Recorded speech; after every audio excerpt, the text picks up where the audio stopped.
Hello and welcome back.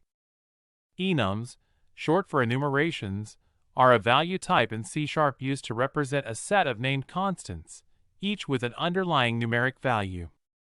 Now, let's consider a common scenario where enums can be a game changer. Imagine you have a player script and you want to track the current state of the player.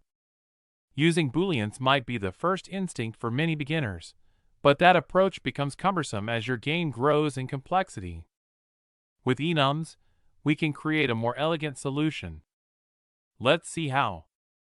To declare an enum, we use the enum keyword, followed by its name. And inside the curly braces, we define the members, which are all separated by a comma. Now let us make a player state enum and fill them up with the different states we have. Now this enum can elegantly store our player state.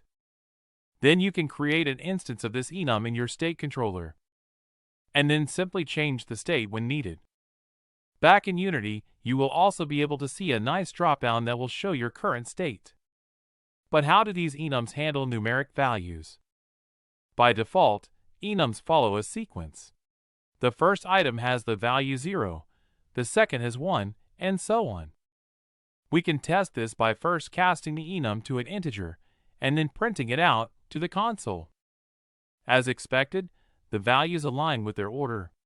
But what if we assign a specific value to one of the states, like walking? We can see how the sequence adjusts. And you can obviously assign any numeric value to these enums, which can come in handy. Well, that brings us to the end of this short introduction to enums and their workings. Thanks for watching, and as always, I'll see you in the next one.